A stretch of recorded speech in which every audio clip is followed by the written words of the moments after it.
What up, High and Wide fam? I'm Delco Dave. Welcome to HW at Night. I'm joined by our very special guest, Eric Macramalla. Eric, how you doing tonight, man? I'm doing great, man, because my Habs just played your Flyers, and obviously people listening to this know exactly what happened. And so the Canadians had a rare moment of just a really, really nice moment for us. So I'm doing great, man. It's when your team wins, you feel great. When they lose, you get angry. Yeah, no, absolutely. That was a tough one from the Flyers side of things, especially with it being Cole Caulfield, who was somebody a lot of Flyers fans wanted in the draft that year that we passed on. But it really felt like we let one get away. And there's a lot of anger initially. And then I feel like the narrative tomorrow for Flyers fans is going to be like, well, I guess, we lost. So, a little bit better chance at the first overall pick now. It switches to tank watch very quickly. Very quickly, it goes from, oh, we lost a bad game, and then it's tank watch. But you know what, though? I mean, as a Flyers fan, I would imagine like fans are really disappointed because when Weidman took that interference penalty, and it was clearly interference. I mean, he basically interfered with a guy's junk, for crying out loud. I thought that was it. There was a minute 8 left in the game, and the Flyers are going to win. I mean, they're on the power play. Somehow the Canadians scored, but Cole Caulfield, I mean, he's one of these players that has the it factor. He's one of these guys, and I understand the disappointment in Philly because he's just a star, man. It's just, in any sport, you recognize a star the moment you see them. And with Cole Caulfield on his very first shift, I'm like, my goodness, this guy went what, 8th overall? I'm like, whatever it was. I mean, his hands are incredible. He's incredibly quick. He's fast. He's got a really good shot, and he's still learning. That's the scary part. He's a real impact player, and he's a star, man. Yeah, no, he's an absolute stud. You watch him play the game, and you're always waiting for the next thing to happen. Like anytime he touches the puck, there's a certain level of excitement. And like you said, you recognize a star when you see him, and that's that's the kind of feeling you get when he touches the puck. You're like, all right, what's going to happen now? A lot of times you see people get the puck and they're nervous, they throw it away too quick, or you're nervous as a fan, like, oh, what's going to happen? Like this negativity. He gets the puck, and you're a fan of the opposition, you're immediately nervous, right? And I feel like Habs fans, when they see him get the puck, like, all right, what are we going to do right now? Totally. That's exact. Every time he touches the puck, even my boys who are 8 and 5 years old, and my 5-year-old can rhyme off all the Habs lines and all the deep pairings. He's just kind of this little savant kid or something, but they get excited, and I get excited. I'm watching the Habs for a long time, and for a guy like me that's got man boobs to get really excited when he sees a young hockey player play, it's like the best thing. Cole Caulfield is just, he's worth the price of admission by himself because he plays the game in a way that's just different and unique from most other players. Absolutely. And he's still young, too. It's 21 years old, 23 points in 43 games this year.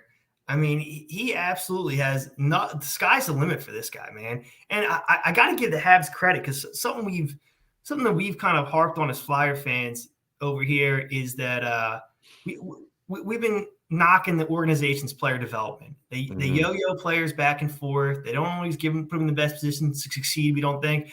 But I feel like Montreal has let Caulfield basically play his game, play to his strengths, and let him develop the rest of his game as it comes. But it seems like they've made it a point to build his confidence and let him play the game the way he's used to and have the rest of the game develop later. Is that something you agree with?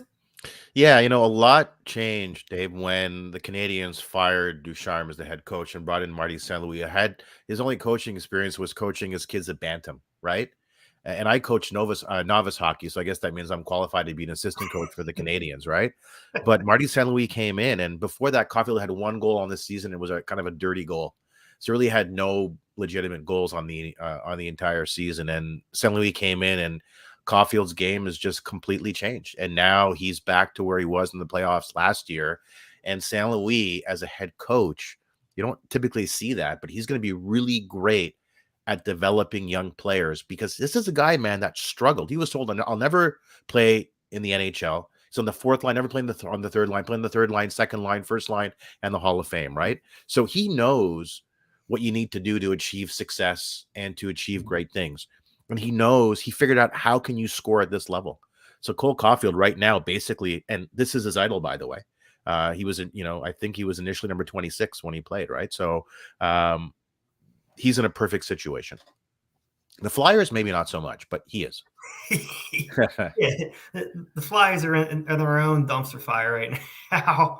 But we'll be heading into the offseason looking to find our own Cole Caulfield. I mean, we had some expectations for guys like, Joel Farabee, Morgan Frost, who I think played an excellent game today. And he's actually a guy that when I was talking about, not properly developing players, he's the guy I feel like was never put in a position to succeed. They bring him up here and you draft him to be an offensive playmaker. You drafted him for his unique skill set and his ability to make plays, right? And then he comes up here when he's playing with the big club. He's always on the third or fourth line, playing with grinders, which they have a role to play. He's starting in the defensive zone, though, not playing on the power play or getting minimum minutes. That's not how you build a player up, I don't think. And I think it's kind of an old school mentality, like, you have to earn your minutes, you have to earn your playing time.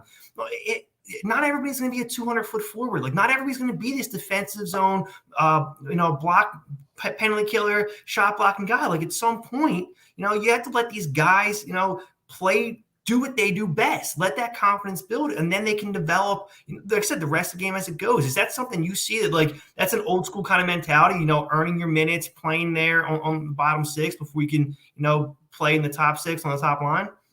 I think you nailed it, man. I think it speaks to a broader issue. And it's what the Canadians are seeing now with Jeff Corton being hired, who ran the Rangers for a while, and Ken Hughes coming in with no GM experience and hiring St. Louis. It's this fundamental understanding that if you want to build a good team, you've got to have a great forward-thinking organization as its core, as its foundation. If you don't have that, if you don't start thinking in a different way and stop doing things the old school way, and hockey is one of the worst leagues, man, when it comes to doing things the same way all the time because you've always done it that way. You've got to be forward thinking. You've got to identify what are the player's strengths. How do I elevate that player, right? Look at a guy like Pitlick tonight. It's his 12th goal of the season. Pitlick has 12 goals. How is that possible? St. Louis is saying, look, I'm putting you in a position to succeed. You're not that defensive forward that everyone says you are. You can contribute on the offensive side.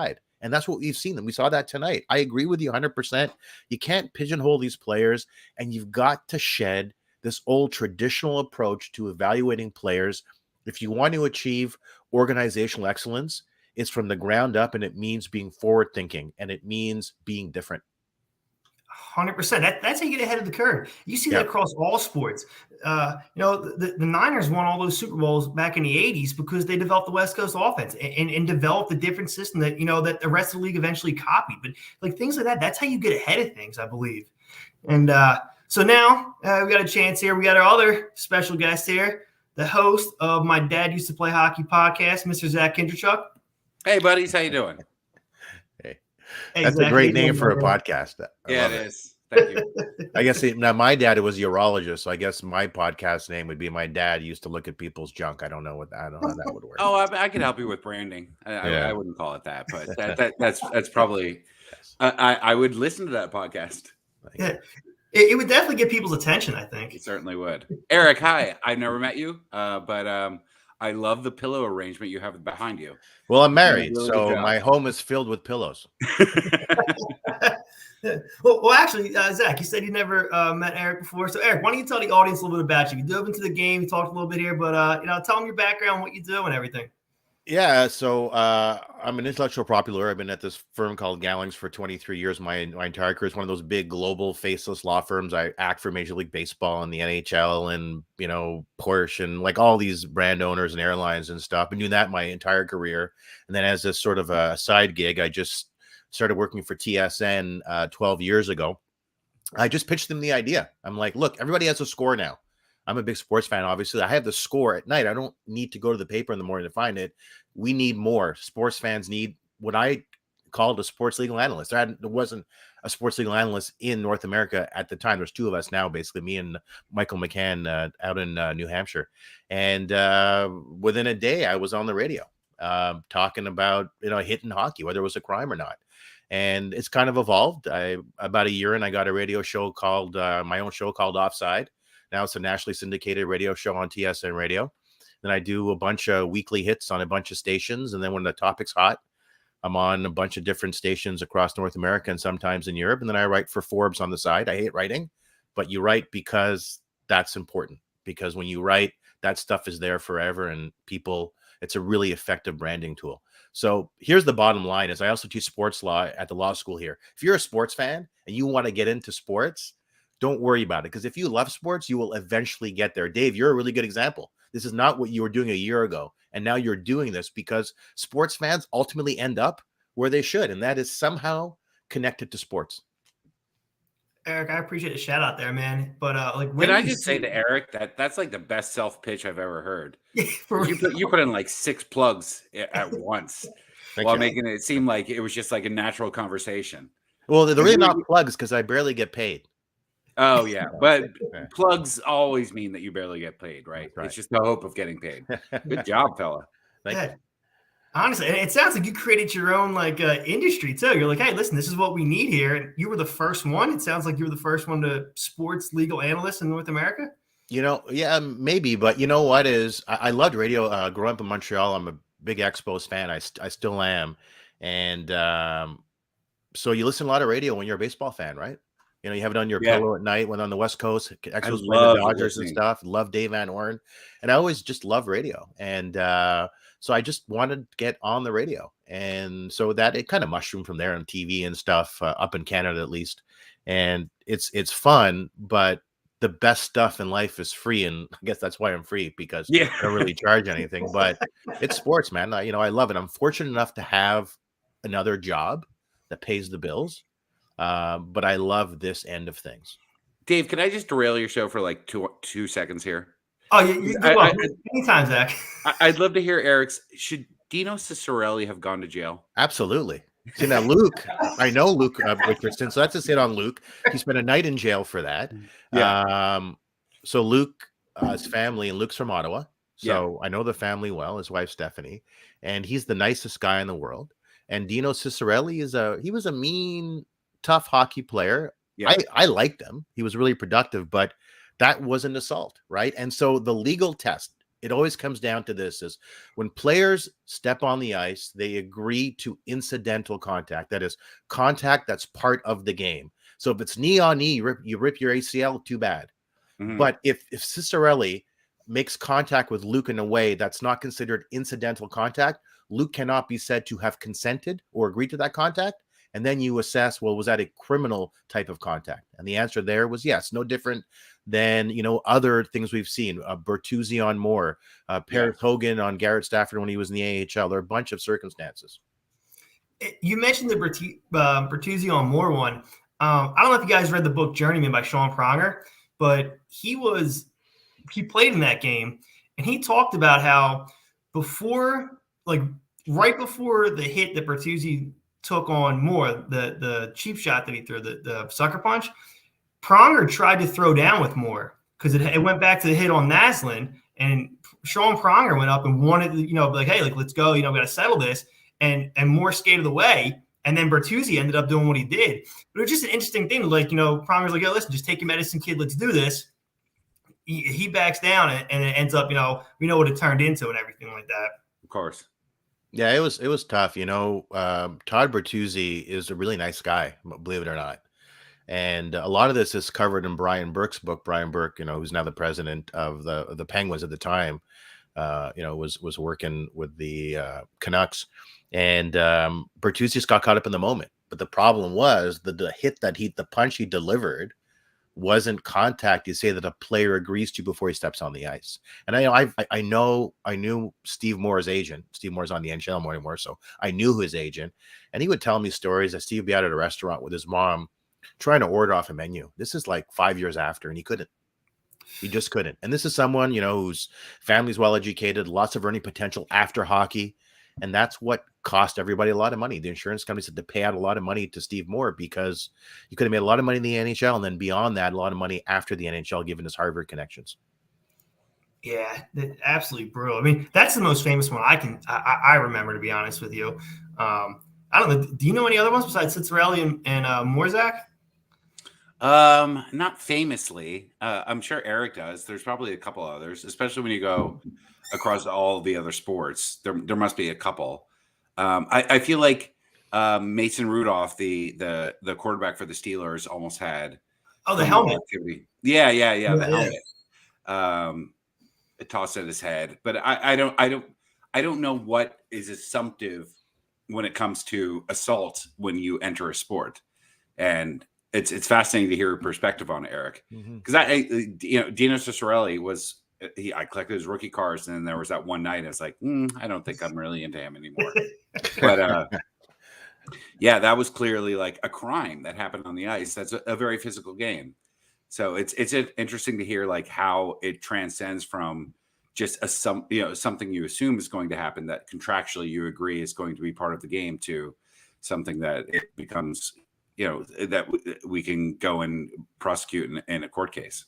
Totally. I mean, I think you kind of nailed it, because there's this kind of feeling in hockey, which is obviously it's a pretty violent sport, that anything kind of goes on the ice, and you're kind of insulated from any type of legal action when you're on the hockey rink, because the game it's not a contact game, it's a collision game. But that's not the case. And there are still lines you can cross. The other one is Marty McSorley on Brashear, right? And so McSorley crossed the line there. But it's funny because it's hockey, right? So McSorley's entire career was about straddling that line, right? Right. And he just went just a bit over How it. he existed. And then he never played in the NHL again. Yeah. What about, let me ask you, Dale Hunter's hit on Pierre Turgeon? Oh, yeah. That got him like 20 or 21 games, right? If memory serves. It got him suspension. Yeah. That felt criminal. It was. And you know what? I mean, you mentioned it.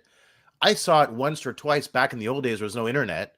And right away you said it, and the memory came right back. Right. I think it was a cross check to the head or something, right? It was vicious. And it was like 10 seconds after the play ended. Yeah, that's a crime. But then at the same time, right, it depends where it happens, what province, what state. Does the player want to cooperate? Where are public sensibilities, right? If that happens today, it's different. Gary Suter on Paul Correa, right? And Gary Suter and Paul Correa had the same agent, Don Baisley, right?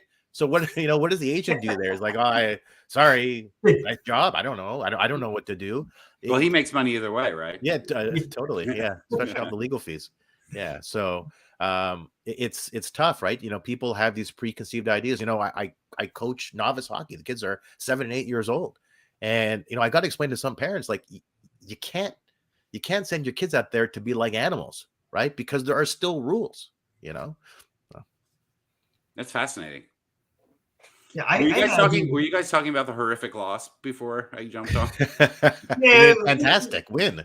Yeah, the fantastic I'm sorry, you out of Montreal? I am from Montreal. Yeah, I'm okay. Yeah. It was a great win that Eric that he was talking about. We discussed the painful loss. He went to the whole Caulfield disappointment that Flyers had for not drafting him, and then watching him score a game winner on our ice. It's similar to like Pat Kane scoring a Stanley Cup goal on our ice. I thought we were going to get him. Not quite the same level, but disappointment. Player shows up, wins the game over here for the Flyers. But yeah, no, Zach, honestly, what did you think about the game tonight? Well, get your thoughts on it. I mean, what am I going to say? It was predictable. That's just what we've become, right? Like, we have a power play going into the last 2 minutes of the game. We give up a shorthanded goal. Come on, what are we doing? Yeah, Ristolainen, the guy, of course, that we just gave the 5-year, $25 million, just slides into the boards like an asshole, and then they score a goal 2 seconds later, and then. Once you get into overtime, the Flyers are guaranteed to not get the win. Thankfully, we didn't have to embarrass ourselves in shootouts. What's funny is that coming on to this podcast, the question I wanted to ask is, how did Ristolainen get the extension? Right? I think I have an answer for that. Okay. He said yes. That's about it. Yeah.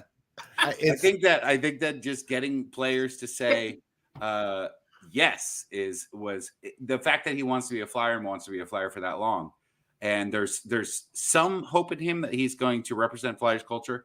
I don't see it. I've been talking a lot to my uncle Bob Strum, who is hopefully going to become part of this network.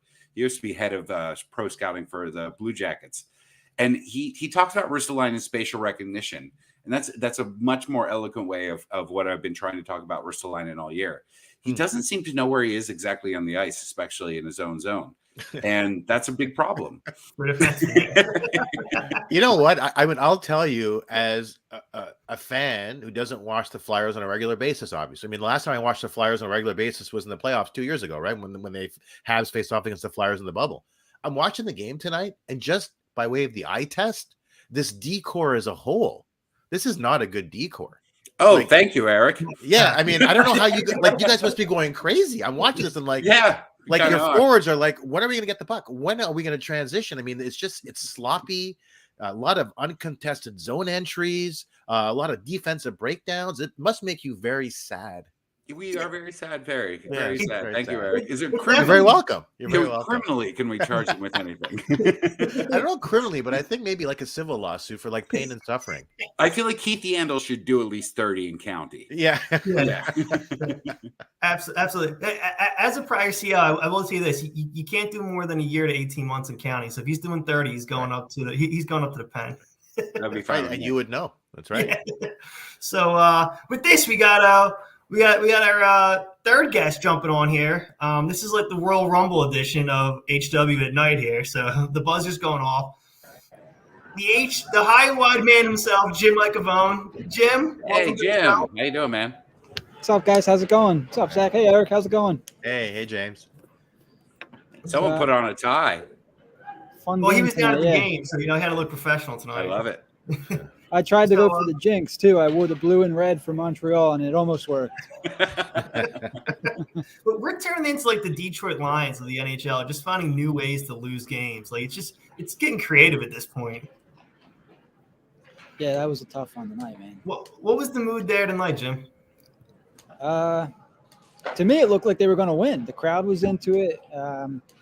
The Flyers were outplayed for long stretches, but they were winning for most of the game until the very end there. When they changed the penalty from 5 minutes to 2 minutes, I think everybody kind of had the sense, like this was not going to be a win.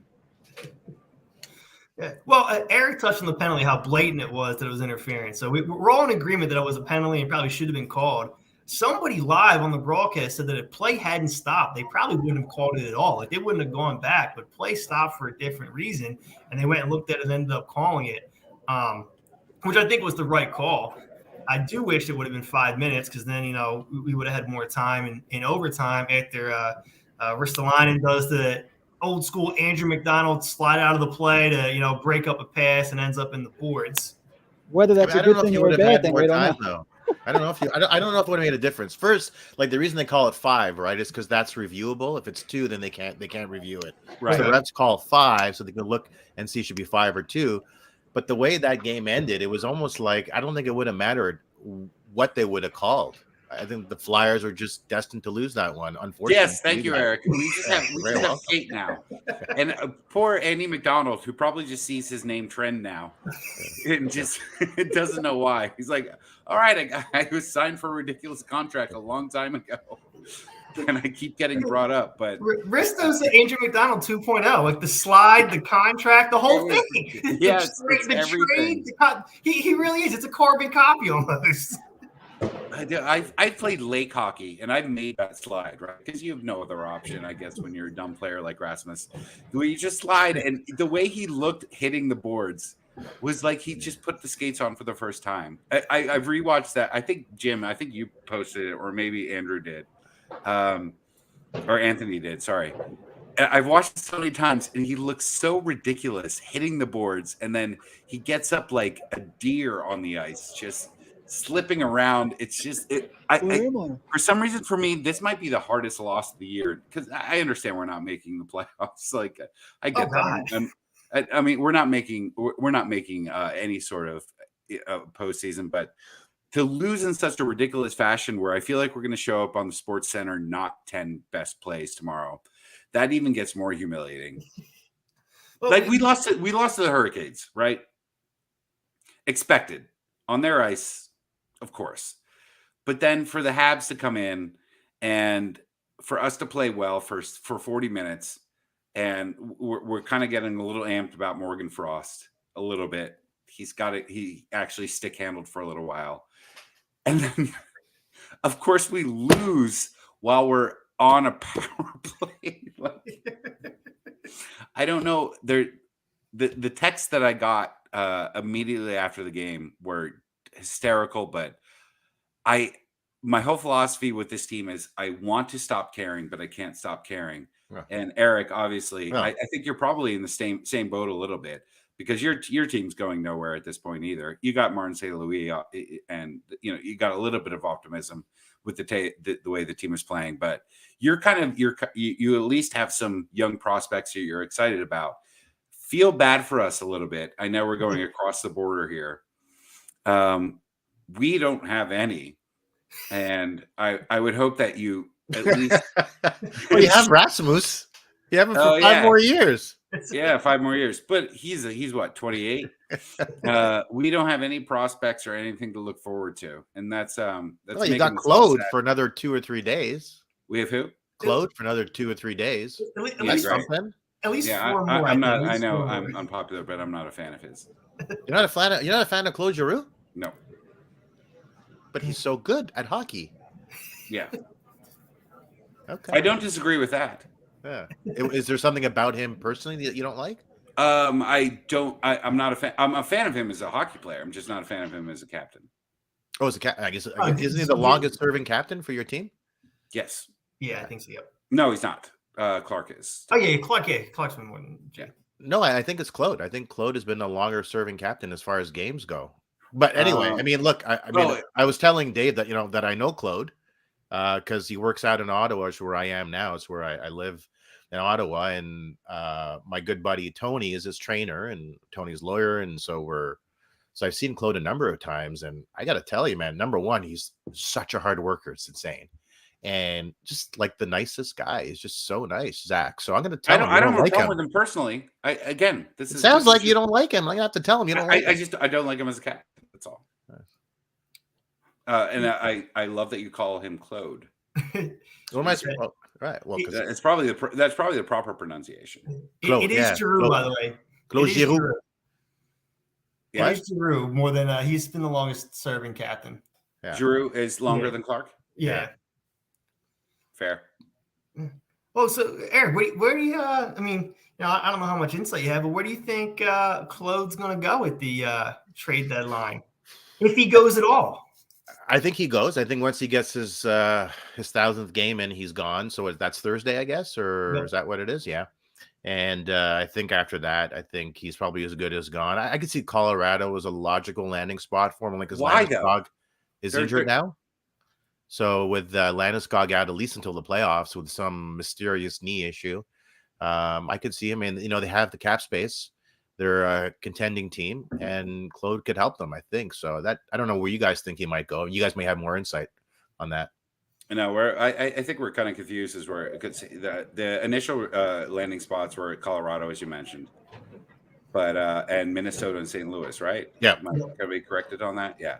But I feel like they've all kind of figured it out quite a bit. And I don't know, I for what Philadelphia seems to want, I don't know what Giroux brings to a team that is that close, right? I think St. Louis, Minnesota, and Colorado are all very much contenders. I think if there was a team that was on the verge of being a contender, then that would be interesting for them. But I don't know what that team is. I mean, I think he's the kind of guy that adds some depth, your first couple of lines, which I think any playoff team would love, even drop him the third line if he's in Colorado. And I think as long as Landeskog is out as well, and that's a contending team, they don't want to just throw this year away. So if they're able to plug that hole for now, I think that's really important for the Avalanche. But who would they give away for it? What do you think he's worth? You know what? It's so tough now because teams just want to trade draft picks during the season. They don't want to remove a guy from the roster, right? So either a prospect plus a draft pick or a couple of draft picks. I can't imagine he would get more than – I mean, last year, David Savard, when he was traded to Tampa, I think it was a first and a third, and he can't skate backwards. So I don't know. I'm thinking for Giroux, you probably get more than that, maybe a first and a prospect or something. I don't know. First, second, and a prospect. What about 2 1s? I would take a 22 and a 23-1 just so we can try to get more first rounds for 23. I want the Bedard draft. I couldn't care less about 22. Yeah, exactly. This draft isn't that exciting. Yeah. So I mean, if you move G for 2 1s, one in each draft, and then you got a little bit of movement in this coming draft. Trade back a few times and try to get some more 23. Like that would be my phase 1, phase 2, phase 3 kind of plan. If you're going to move Giroux, focus on draft picks, try to get 2 1s at least, and then when you get to the 22 draft, try to trade down in that draft to acquire another 23 draft picks, and you have 3 or 4 first-round draft picks in the 23 drafts, so then you can dictate that first round. When you have that kind of draft capital, you can run that first round. Yeah, I mean, I agree that, it's going to be a strong draft in 2 years. The issue is if you get, the Avs first round pick 2 years from now, it's probably be like, 20, 31. 25. I mean, it's not going to be not going to have great draft position. And it's so tough to be able to forecast how a 17 or 18-year-old kid's going to play in the NHL. But if you trade for a prospect, you've got a lot more data to make that determination as to whether you can be an effective NHL player. So personally, for me, now we're at a point where there's so much data, there's so much information available on players that are, 19, 20, 21 years old, that my personal preference is to try and acquire a prospect if you can instead of draft picks. Eric, I love that you live in Montreal. And here in Philadelphia, you don't understand. We just ruin prospects, and it's unfortunate. Well, see, what we do in Montreal is we develop them. Yeah, you do. They get angry over language issues, and then they leave.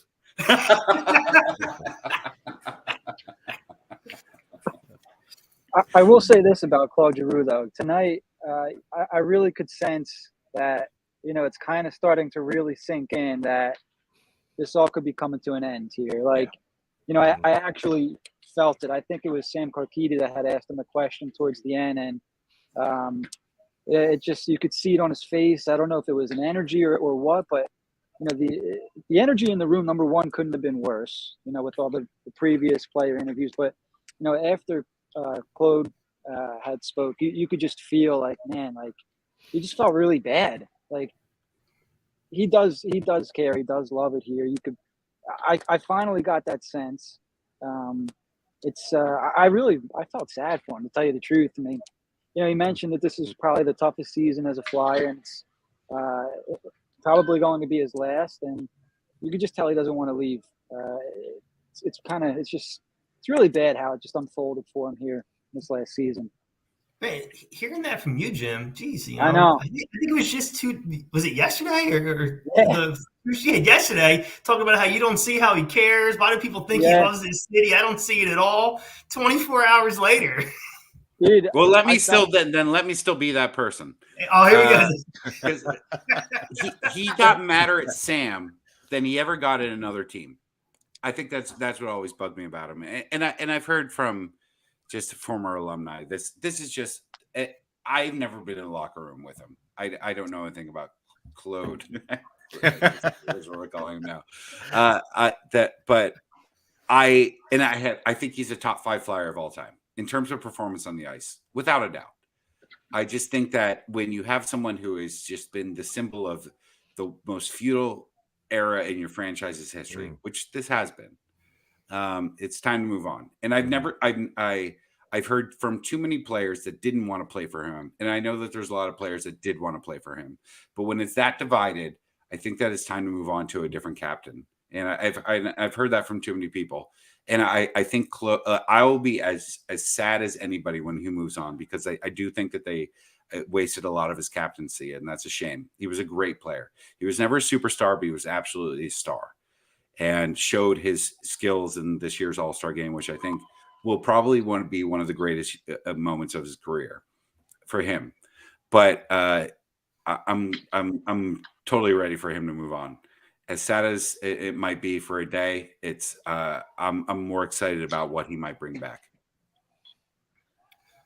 I mean, that's really interesting to hear that, to hear that perspective coming from Philly, because it's obviously not something that I, would be privy to. It's more of the conversations I have here with the actual player and those around him. I would imagine to a certain extent, he might over time get a bit frustrated with the organization and its direction and the supporting cast members. This is the Flyers, as you say, they've been largely irrelevant for a long period of time. And when you're a sports team and you're irrelevant and you're not playing on that team and you're as good as Claude Giroux is, even if you're not, it's got to be frustrating. But when you're a captain, you can change that culture. And that I think that was the frustrating thing. Mm-hmm. Like I've talked to a lot of captains, and captains can do a lot. And I don't think that Claude Giroux did enough, and that's sort of what's frustrating. And I would say that we've had some lousy or mediocre captains, but you can do a lot of things to change the culture, even if it means you're still losing. It's about the intensity of how your team plays, and I don't think Giroux made his team play with the same sort of intensity that even Clark at his worst, or Poulin at his worst, or even Primo at his worst, made his team playing with that same sort of intensity. And I think that's where my frustration comes from. And that's where I feel like the culture here isn't about winning and losing all the time. It's about intensity. And Giroux doesn't always play with intensity. And it's impossible to admit otherwise. No, I think that's, you know what, I think it's a fair point, because he doesn't have this kind of contagious level of intensity, right? Like a team doesn't inherit his personality, or if he does, it's not the right one. It's not like this combative, super intense team culture. It's a bit more understated, at least from the outside looking in. And it seems to be aligned with Claude Giroux's personality. So I can kind of see where you're coming from, Zach. And that would be actually okay. I mean, there's understated captains. Mario Lemieux was an understated captain. He just went out and dominated. You kind of have to figure out what kind of leader you're going to be. And I don't think Giroux ever figured out what sort of leader he's going to be. He's not a guy who's going to spark any sort of team to have a third period rally or a third period, at least fight to win, even if they lose 5-3. And that's kind of been, I mean, again, tonight he scored, but it kind of disappears.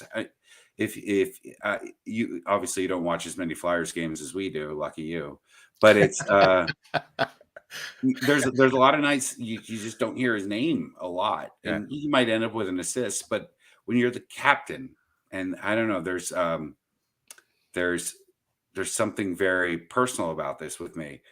You should have, especially when you're the captain for the Flyers, the franchise that I so love and want to continue loving. There should be something that you drive your team forward with, and I just never got that sort of spark from Giroux. And again, saying that, knowing that in terms of personal performance, I think he got his 900th point tonight, which is extraordinary. He's going to play his 1,000th game on St. Patrick's Day. It's amazing. He beat Lindros's goal record, or I think he's 8th place all time. Yeah, which doesn't mean a lot. Lindros only played, I think, 486 games here, but he's had a tremendous impact on this team. But as a captain, I'm always going to remember his years as possibly the darkest era. Even when you look back at those 90 to 94 Russ Farwell years, latest guest of My Dad Used to Play Hockey, which you can find on any podcast platform, years, there were still people coming out to those games and interested in those games because there was still a captain like pushing, and there was still effort every single night. And I don't know, Jim and Dave, how many nights have you felt like this year the Flyers just took it off? I'm not gonna lie, Zach. I legit feel like most of that spiel right there was just to lead up to the plug for the My Dad Used to Play Hockey podcast. It was very smooth. It was very. I was trying to find a way to get back to Russ. 5 minutes just to work that in. By the way, that was great. I was like, how am I going to bring this back? Yeah, that was awesome.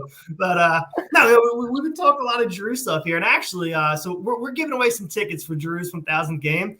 And since you've been talking about him right now and the trade deadline and everything like that, one of the questions I put out asking for some readers to submit a question. One of them directly pertains to Claude Giroux and the trade deadline, and it relates to the business for Eric. It's from George, Twitter handle @gmart5190. He asks, if Claude Giroux gets traded to a Canadian team at the trade deadline, what kind of impact would that have on his contract from a currency, exchange rate, and tax purposes standpoint? Well, on currency, all players are paid in U.S. dollars, irrespective of where they play. So Canadian teams, Habs players, Flames players, Canucks players are paid in USD.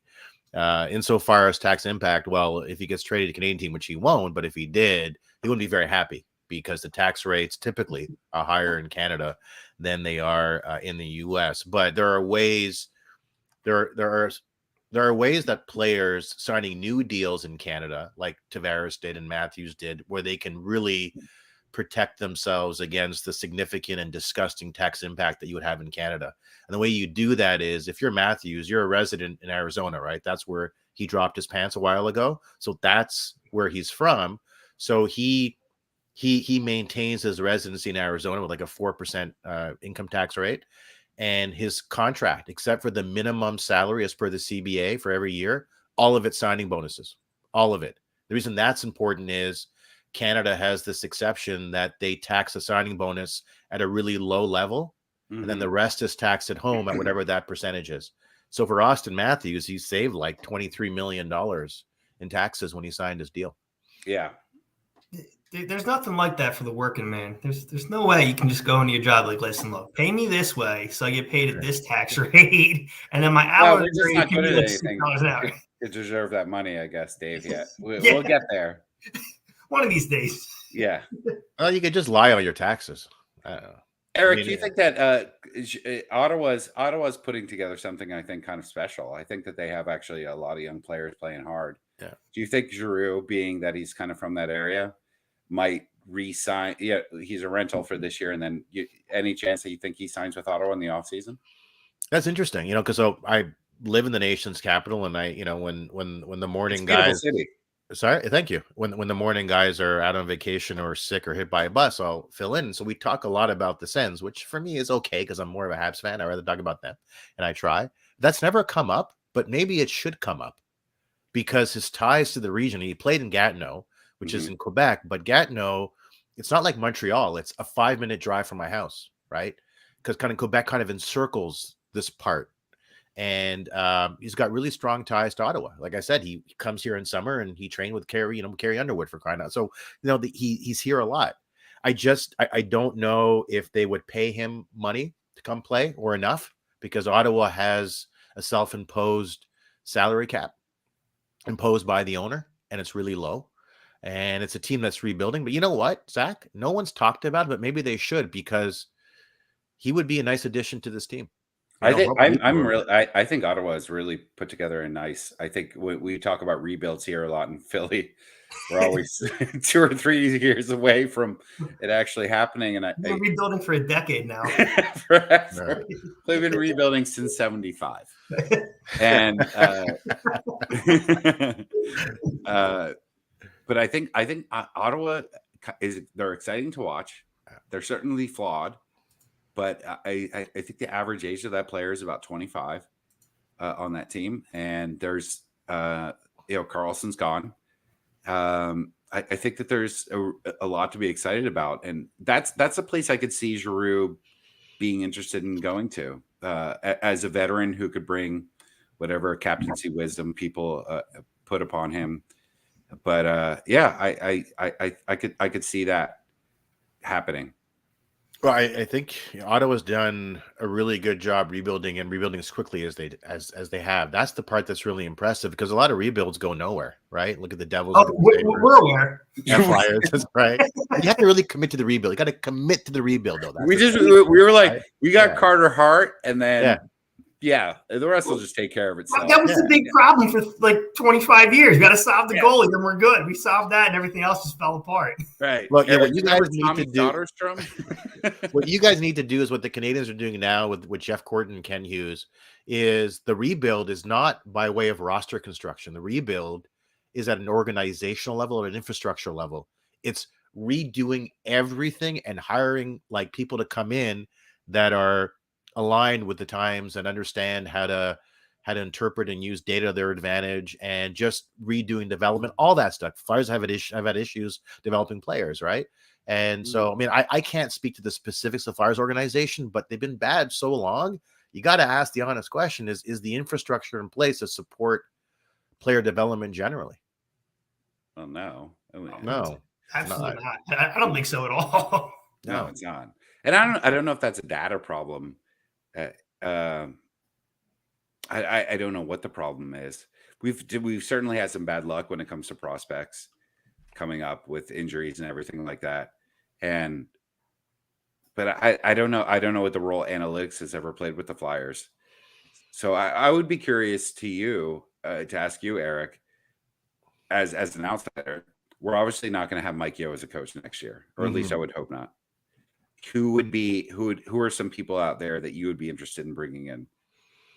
Yeah, I guess he hasn't been terribly successful, right? Since he took, I think it's won like 10 games.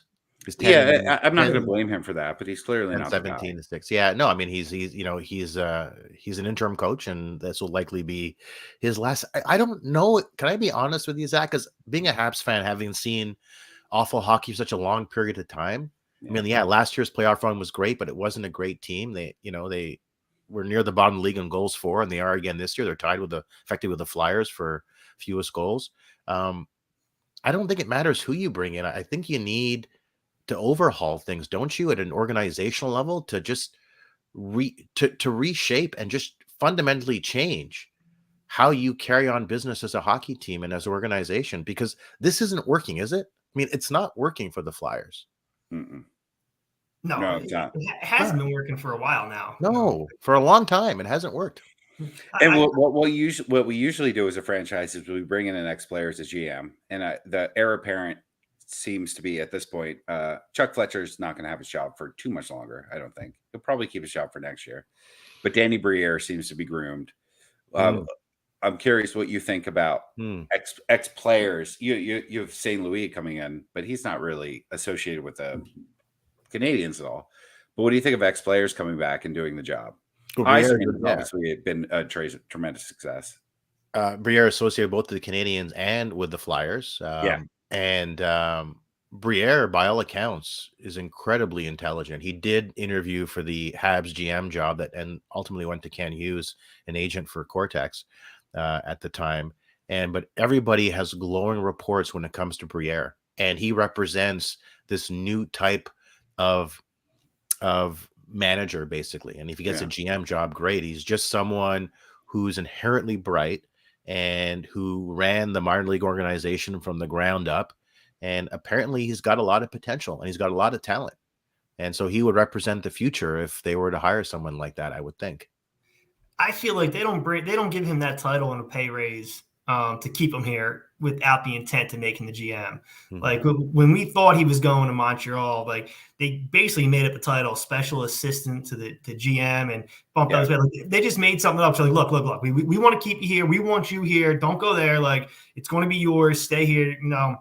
So I thought there's no way that he's not the GM by the end of next season at the latest. He might even be, if the season doesn't go well next year, the first day of the season, he could be taking over a month before the trade deadline. It could be start putting his fingerprints on that even before then. I feel, Chuck has like about a 15-game leash next year. Yeah, he's got a shelf life for sure. Yeah. If he's not gone by the end of this year, depending how bad they tank. I feel like he's going to get the injury excuse. You know what I mean? Because, it's as bad as it is now. We got to remember, think back to the offseason. Everybody was happy with what he was doing. Yeah, we were, because we're stupid. Yeah. We can't have nice things here. That's good. You're like, Cam Atkinson makes you a Stanley Cup contender. Like one time he had 40 goals, so clearly he's gonna have 55 here. Like Jim, I think I went on your show and I was like, I think Cam Atkinson is gonna have 60 goals because I'm stupid. I mean, what does he have now? He's got 23, and he's been playing. Yeah, he's got 23. I can't even tell you what center he's been playing with for most of the season. He looks surprisingly good with Brassard and Farabee. So it's like, I'm not going to say he's going to score 60. Well, maybe you put him next to a Sean Couturier, and if Couturier was healthy this year, 40 might not have been out of the question, as crazy as that sounds. No, I think so. And but Eric, Cam introduced himself to the city really properly. Like he did a really good job of ingratiating himself with the fan base. So I just bought way too much into him, and looking at his stats and everything, it's like, well, in Columbus he could score 44. How much is a dollar from Ohio worth in Philadelphia? Like he's gonna definitely score a lot more here, and he's played hard every single night, but he hasn't been as successful as I wish he had. Then we had the Ryan Ellis deal, and then as we all know, Ryan Ellis unfortunately died on Valentine's Day 2022, which was really sad. And I'm not sure he ever actually existed here. Did he ever actually arrive on the plane here in Philly? Yeah, it was a freak accident, and we'll never see him again. Eric, if I But can ask you a and question. Eric too. We had this start in Philly where I think we started like 6-2, and then again, stupid us. We're like, well, obviously this is the team that's been built for destiny. Stanley Cup right here, baby. Yeah, Martin Jones had like 31 saves one night. And we're like, well, he should maybe be the starter for anything.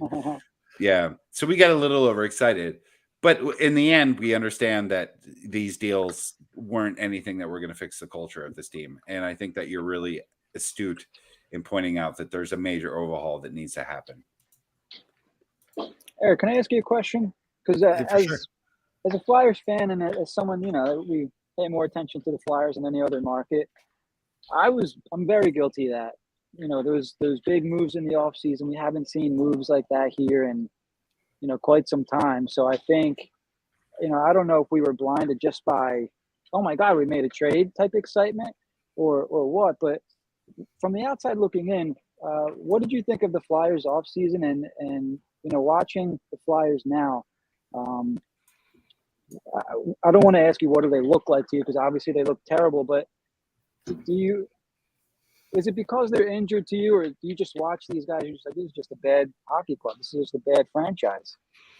We were talking about that, Dave and I, just at the top of this. And, when I watched the game tonight, just by way of just sort of the eye test, you have some nice pieces up front. I mean, Derek Brassard's a good hockey player. Atkinson's a good hockey player. Giroux is a good. I mean, you have some good pieces. I like Kevin Hayes as a third line center. The issue of the eye test was this decor is just not good. I mean, this is not an NHL caliber decor. We talked about uncontested zone entries, a ton of defensive breakdowns. That first pass, so many first passes were screwed up tonight by the Flyers. It just seems they have such difficulty getting out of their own zone. Mm-hmm. And even if you have, I don't care how good your forwards are, if your D can't properly transition, the value of your forwards is undermined. That's just the way it is. And so when I watched the game tonight, I mean, and I like I like Hart. I think he's a good goaltender. He wasn't great last year, but he was good in the playoffs a couple of years ago as the Canadians, and he's had a good season this season. But that decor, James, I mean, or Jim, like if you're watching it, are you not pulling your hair out? Yeah. Well, I'm sure. So. There you go. I had a feeling. That's all from this season. You know what's weird is I have like. I feel like, Jim, the first time I met you, you did have hair, or the first time I saw you. I definitely wasn't as gray, that's for sure. Yeah. Yeah, it's frustrating. And now, if you listen to the 32 Thoughts podcast or watch the Hockey Night in Canada, I'm sure you do. But all of a sudden, we're hearing guys like Provorov could potentially come up in trade talks, and just asking around. I'll personally be shocked if he's on the Flyers roster next season. And I would have never imagined saying that, because I figured Provorov was going to be a pillar of this franchise for many years to come. So I'm a little bit shell shocked by this year a little bit, to tell you the truth. They want to build around Rasmus Ristolainen. That's the game plan there. Yeah, I'm really, really shocked. Like I'm not sure really what to say. I'm going to be paying attention to what comes back for Chychrun, that's for sure, if he still gets moved after the injury. Yeah, he's hurt now. He might not even get moved at all coming up to the trade deadline. Yeah, what they're asking is insane. They're asking for a lot. For Chychrun? Yeah. I mean, he's good, but he was probably the biggest piece besides Giroux. I mean, you got to think those are the two top guys most likely to get moved to the trade deadline. I don't know who else would bring I didn't see Chychrun as anybody anybody would pick up for the deadline. He doesn't seem like it's something that would move you into a playoff, a better playoff position. I don't know. Especially what they're asking for. Arizona, obviously, why wouldn't they swing for the fences? They're going to be playing in a 5,000-seat arena next year. Yeah, they're playing in that college arena next year. So why not? For 3 years, too. For 3 seasons, professional hockey teams playing in a 5,000-seat college arena. It's insane. Yeah, it's embarrassing. But the Thrashers couldn't make it in Atlanta. Yeah. I don't know. Like a guy like Jacob Chychrun. I mean, my buddy is his agent, and I remember when he signed his deal, I was initially surprised that he got him as much money as he did. Yeah, but that AAV is a good AAV. Club control, I think, for another 3 years. I think, man, he's a top 4D on any team in the NHL. I don't know if he's top 2. What is his AAV? AAV is, I think it was like 4 something, 4.6. Okay. Wow. I mean, it seems worth You it. know, But so I mean, that's really good. but If you also, consider that but you take Rasmus that is salary signed on, for, take that salary on, and give up what the Coyotes are asking for, at like 2 firsts and a I second. would take it. I mean, when you can draft a bunch of guys across a bunch of years, and you're lucky if you get a player like him, right? And we know how important he is. I don't. Ghost has been a better defenseman for the Coyotes than he has this year, and we literally gave him away for money. Like I don't know. I like Chikrin. I just don't think. I feel like we're just bringing Ghost back. I don't know. It's not that exciting to me. I mean, I don't like Chikrin for us, but I can see a contender trading for Chikrin. Yeah. Oh, maybe. Yeah. Yeah, that's it. I don't think. Yeah, sorry, we should not go for get you Chikrin. guys. Yeah, I don't think we should go get Chikrin, but I think a contender out there that you need to shore up your defense. And I mean, that's exactly the guy you want. Eric, how do we get Connor McDavid? Well, I think his AAV is what, 12.5 million for the next Fair. 50 years. Yeah. Right. But you know what's funny though, Zach? That you mentioned that is I was I think I was on Montreal radio, and they were Gord Miller, who calls a bunch of the games on TSN. Gord's amazing, and he was on the afternoon show in Montreal the day before I went on, and he talked about Connor McDavid maybe wanting to be traded if things continue not to be corrected in Edmonton. Now, I think that's insane. I don't know if Connor McDavid ever asked to be traded. I think that Ken Holland would be fired before they even have that conversation. But I guess it's not out of the realm of possibility. I mean, that team, they haven't been able to figure out a goaltender. And they've had the first overall pick, I think, for 40 straight years. Yeah, it's been 47 straight years. It's crazy. It's crazy. I mean, it's possible. Who knows, Zach? Well, I think the NHL should step in at some point and force Connor McDavid to get traded out of Edmonton. Because I know Wayne Gretzky was very famous as an Edmonton Oiler, but I just don't think it's going to happen with Connor. And I'd love to see him with a bigger franchise. Well, if you want an Oilers story, here's one for you. So remember back when Chris Pronger was playing for the Oilers, right? And there was that whole stuff like he wanted out, and he was having an affair with like a reporter and stuff. And so I was down in New York for a deposition involving a band. And so I was working with a U.S. lawyer who was that band's direct lawyer, and I was just doing the Canadian. Was it the Foo Fighters? No, it's someone who's it's a band that's really well known, so that's why I can't mention it. But so there was this girl there, and she was incredibly hot, by the way. I'll never forget that. And so she was this young associate. And at the break, she said to me, "So you're from Canada? Do you like hockey?" And I said, "I do." And she said, "Well, I have my best friend. Her husband plays in the NHL. Do you know him? His name is Christopher Pronger." I said, "Yeah, I do know him. Yeah. Well, I don't know. I mean, I know of him. Yes." And I hear that, I told the story about all the rumors about this affair. And she goes, "That's not what it is. My best friend calls me every night crying. She hates Edmonton. She wants out." She actually left. She left Edmonton before Pronger was traded. That's how much she hated Edmonton. It had nothing to do with any alleged affair. It was just that his wife hated the cold. Yeah. Well, Dave, have you ever been to Edmonton? No. It's the fucking worst city ever. Like it's horrible.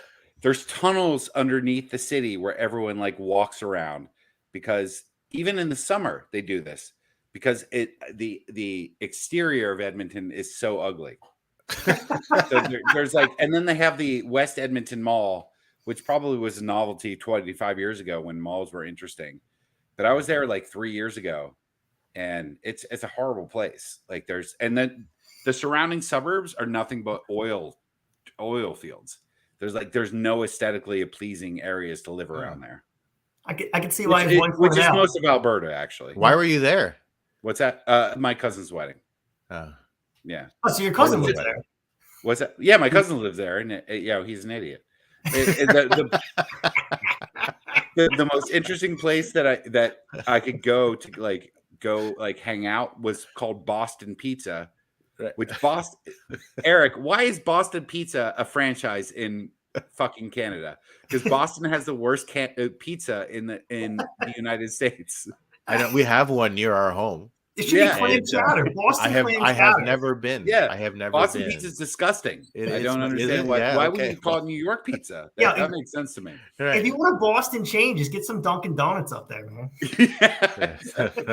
That's all you need. But no, now that I'm hearing this about Edmonton, it sounds like Pronger's wife probably just leaked the story about the alleged affair to start some controversy and get him traded the hell out of there. Get him out of there. Yeah, she's the one. It was before social media, but she's probably one calling up newspapers like, yeah, listen, I'm pretty sure, Chris Pronger's sleeping with my cousin, he's married and everything. Dave, you have no idea. There was a street fair there during my cousin's wedding, and this juggler just like approached me. And that was the most interesting moment of my time in Edmonton. It's the worst. Calgary is no better. It shouldn't be hard to lure people out of these places. Calgary is not bad though. I mean, I go there a lot. It's a lot of people hike there. There's a lot of hiking and there's a lot of granola stuff and a lot of white people like you guys. Yeah. So, it's okay. That does make me more comfortable. Yeah. My family's from Saskatoon, so I can't really. Is that right? Yeah. Oh. Yeah. And Saskatoon has grown quite a bit. I don't know. We're getting really inside right now. Nobody knows where Saskatoon is. North of Regina. It's slightly north of Regina where the Rough Riders play. That's right. Yeah.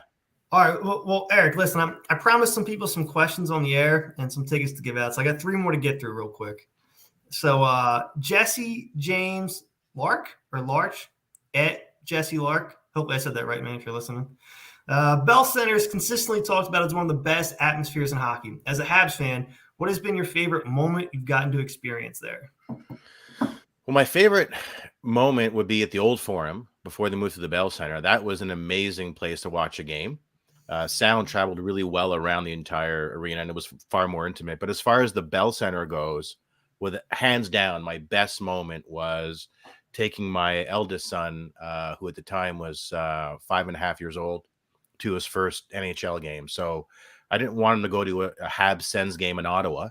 I wanted him to, which is where we live, I wanted him to his first NHL game to be the true, like, faithful Habs experience in Montreal. We took the train down.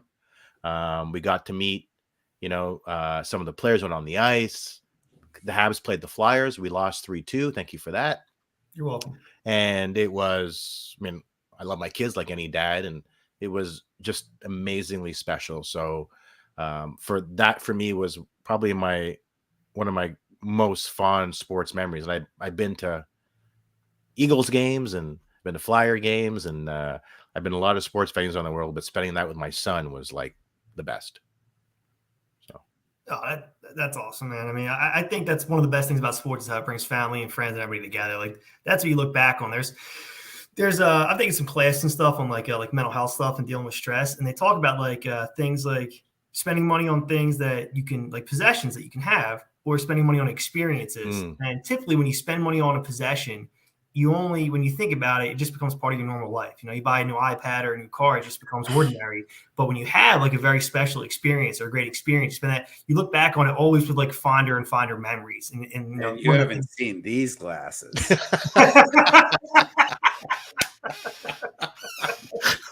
Who sells that?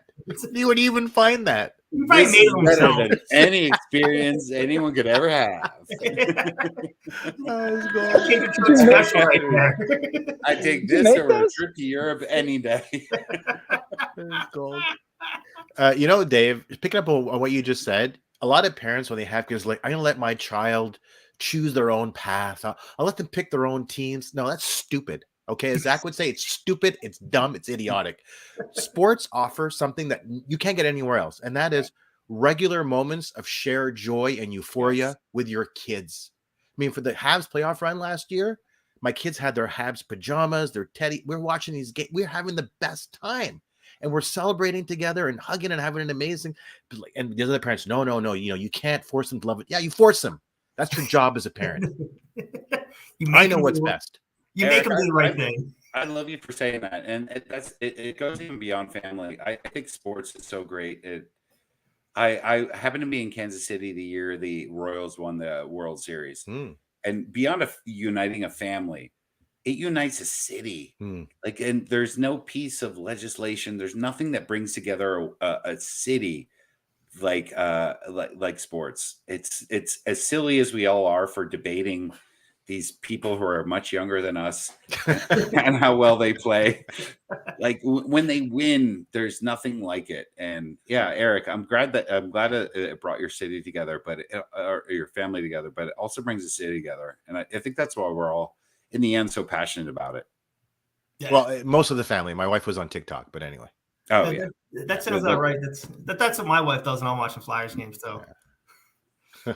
So all right, next one for you, Eric. Amanda, God damn it, Wojcik @Wojcik Flyers fan. Hopefully I said that right.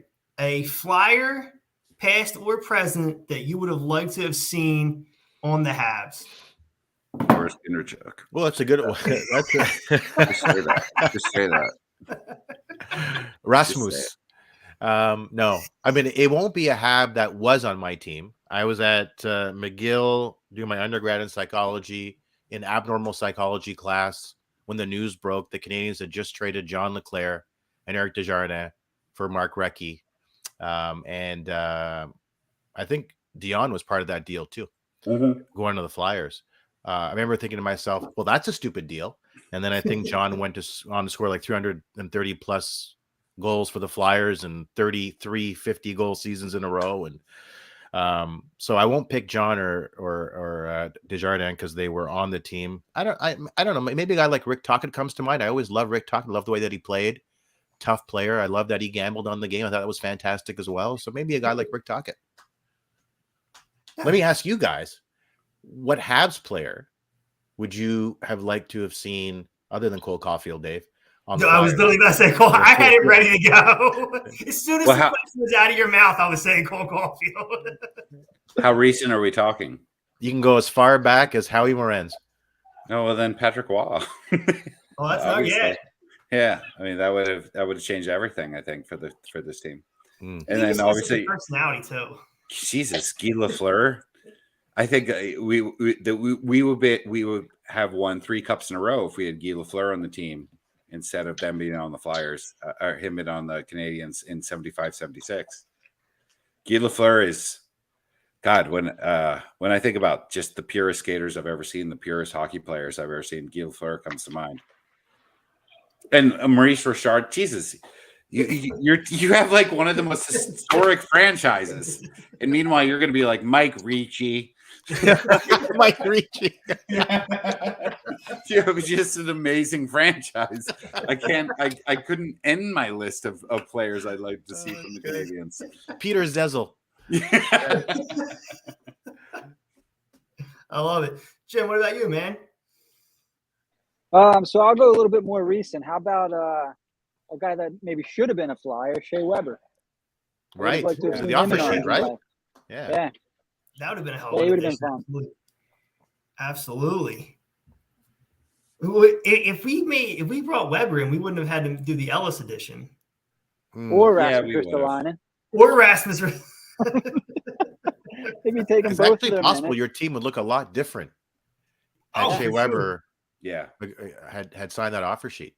Well, remember, pretty much downhill since. At some point, we were really interested in Dougie Hamilton too. Do you remember those? Dougie Hamilton would have been a good bring-in too. Yeah, anybody but the ones we have here now, basically. Any besides the 2 veteran defenseman additions we've made. Besides those 2, we would have been fine. Oh my God, I think we just came up with a hashtag for next year's season. Hashtag anybody else. How about anybody but Rasmus? The Rasmus camp is still here, is pretty strong. Yeah. Hey, we have some kind of eternally positive people here that are. That's me. I always try to be optimistic, Zach. I really do. Me too. They commented to me on Twitter when they were talking about the negativity on some of the Flyers podcasts. I threw this one at them. Hey, HW Night's just cool guests and good vibes. And I think it was Dan Knightley. He's like, yeah, man, I'm not gonna lie. I can appreciate your positivity. I don't know how you do it. But there's positivity and there's delusion, right? we're in the Michael Scott thinking that he has a chance with Jan Levinson era of the Flyers. That's we're not actually talking about reality. So I try to be positive, but I don't know. Isn't the crazy thing though is that we keep watching? Oh yeah, I'm never gonna stop watching. Yeah, I can never not watch. Yeah, I still care. All right, Eric, last one for you, man. Make sure I got to everybody. Mike Giletto at Mike_Giletto. And this one we're going off topic. You mentioned the Expos earlier when we were talking. So my man asked, who is the best, in parentheses, or your favorite player that played for the Montreal Expos? Oh, I mean, so many great players: Andre Dawson, Gary Carter, but Vladdy. Without a doubt, for me, it's Tim Raines. Tim Raines was just so incredibly exciting. He could hit for power, incredibly fast. Obviously, he's a Hall of Famer. Really, really nice guy. Married an Ottawa girl of all women, and you ask a lot of Expo fans from that generation, and he's at the top of the list because it's just such flair. People love to watch Tim Raines play baseball. You mentioned flair. I think that's something that really resonates with fans. I was talking to somebody about the impact Ovechkin had in DC as far as making hockey cool, getting people into hockey. I think it's because he's a personal player, has kind of that kind of excitement and flair to him. Hockey in general is a culture that's all kind of buttoned up. I think you don't see a lot of emotion or a lot of a lot of attitude coming out. So I think when you have a player like that, like you mentioned, a whole generation of fans said they pick him as their favorite Expos player. I think hockey could use more players like that. No, totally. I think hockey doesn't like players to be different. I mean, look at PK Subban. I mean, he was traded out of Montreal, and the players didn't like him because he didn't fit the profile of what an NHL hockey player should be, and that is play and just keep your mouth shut, right? And so hockey has got a really kind of this militaristic, there's this military feel to it where you've got to fall into line. You've all kind of got to be the same. And your top players like Crosby and Connor McDavid aren't that off the ice. They're not that interesting, right? Purposely, almost. Yeah. Well said. Yeah. And you look at the NBA and the NFL, and that's not the case. No, it's not the case. And now Ovechkin now has a major PR problem. Man, this was his defining moment. And whether it's fair or not, the bill has come due for him. I mean, this is someone who's actively endorsed Vladimir Putin. Mm-hmm. And now he's just taking the position, I'm just an athlete. And I understand his position in part. He's concerned about his family's safety and his own safety. At the same time, he occupies a station in Russian society that's up there. I mean, he's him and Vladimir Putin used to talk all the time, right? And they're close.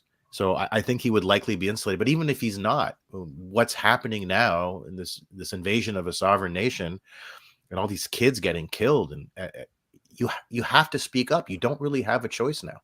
Yeah. So he's failing on that, I think. I don't know if it's too harsh, but not for me. You would expect more out of a player of that stature that has that kind of standing to, make more of a statement. At least I think so. Yeah. I'm disappointed. Not to make it political at the end, but the village that my family came from has been destroyed. And it's upsetting that Ovechkin. And I didn't really. I'm a latecomer to this, right? I back in 2018, Putin was sort of a cartoonish villain, but now he's a real villain, and I didn't know until recently that he had endorsed him so much, and now that I realize that he has, I feel like there should be consequences. Because imagine it if we are going to have. I don't want to get into this, but the Flyers suck, right? You know what the funny thing is, Zach, is that in the US, when you guys talk politics, it's a lot more divisive than it is in Canada, because Canada's effectively one big blue state, right? I know, but so we tend to agree. But in the US, I guess it's tougher, right? I'm a dual citizen. Most of my family lives in Canada. Okay. And when they talk about conservatives in Canada, they're liberals in America. Mm-hmm. Yeah, I get it, and I know there's the kind of a Western Canadian disdain for Trudeau, so I get that, but it's nothing like it is here in America.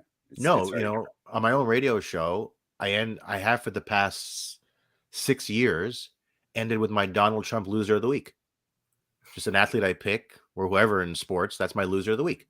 Right. It can be any, and it's circus music, and he can call him Jeb Bush a loser and Cher a loser and Rosie a loser. I can never do that in the U.S. There's no way. Not. Well, you could actually. Yeah, actually, you probably could get away with it because the thing is, like you said, we're so divided that you're going to have 50%. You're going to get 50% of the audience watching you no matter what. Like people don't even want to listen to people on the other side. They fall one way or the other. They don't even want to listen to each other anymore. It's just how it is. Like you couldn't have if all four of us came on to do a politics show. We all fell on different ends of the spectrum. I'm not sure anybody would listen. We would piss everybody off if we truly tried to understand each other and saw where we were coming from. Nobody would want to listen because we would just be like, oh, I can't believe you're agreeing with that guy or even talking to that person. Like that's how they would feel. Like nobody wants to talk to anybody's different views anymore. But here's something we could do, Dave and Jim, because we're three Americans. Let's gang up on Eric. You already called him a girl right there, so good start. Yeah, careful, guys, or I'll drive my truck down and park it in front of your house.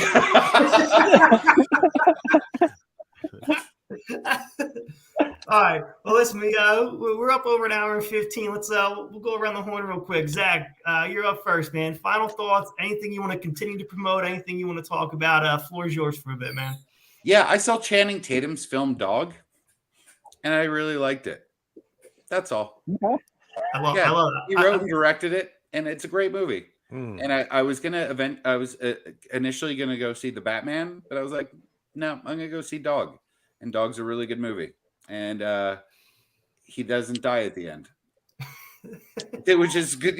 Normally dog movies. Well, I'm not going to see it now. Marley and me always they kill the dog, Turner and Hooch. Right? Yeah. And they couldn't make a sequel. Dies, they couldn't make a sequel because they killed the dog. Yeah, which is sadder than any human dying at the end of a movie. No, for real, man. Yeah. Yeah. So that's all. Oh, and also subscribe to my podcast. My dad used to play hockey. Mike Knuble comes out on Tuesday. And that's it. And also, yeah, fuck Eric. All right, Jim, go ahead, man. You're up. Floor's yours. Anything you want to hype, promote, talk about? Yeah, so I'll be short and sweet. We're having Dennis Bernstein from the Fourth Period come on our show Wednesday this week on High and Wide Radio, and you can follow me on Twitter at Jim Ike, IKEHW. All right, man. So Eric, now Jim gave us a little reprieve there, a quick breather. Now your rebuttal for Zach, whatever you want to say. The floor is yours. Well, Zach can go fuck himself as far as I'm concerned.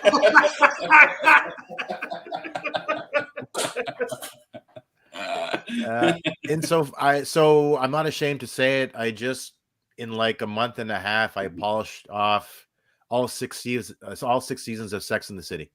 I've run out of things to watch. And I have to say, it was a really good show, and I'm not ashamed to say it. I watched Sex and the City. It was very good. Can we go on for another 38 minutes now? Oh, you're so Charlotte. Go fuck yourself, Zach.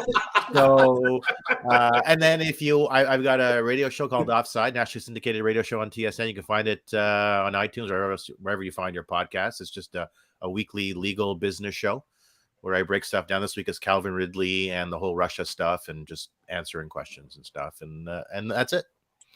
Awesome, man. We appreciate it. Speaking of old TV shows, I actually just binge watched all of the show Monk. And I'm not gonna lie, Tony Shalhoub is criminally underrated as far as an actor goes. Hey, he's fucking great. Yeah, that guy. Have you watched The Marvelous Mrs. Maisel? No, not yet. It's on my list though. It's on my list. I have like a whole list on my phone to get there. But I'm gonna get there. That dude is criminally underrated as an actor. Great actor. Very good actor. Yeah, absolutely. And then I think I think we should try to bring their show back. I'll just moderate some debate topics between Eric and Zach. I'll just sit here and every 3 minutes. We can call the show "Go Fuck Yourself." That would get a lot of hits. It would, yeah. I'm into that, Dave, if you want. Yeah. We gotta set that up. I'm just so tired of Eric's shit. Right. Honk honk. Come in my truck. Honk honk. All right. Well, for the HW at Night crew, I'm Delco Dave. For Zach, the man Jim Macravalla, our very special honor guest, Eric. Thank you guys so much for coming on. Thank you guys for hanging out and watching with us. Everybody have a good night. Night, buddies. See you guys. See you later.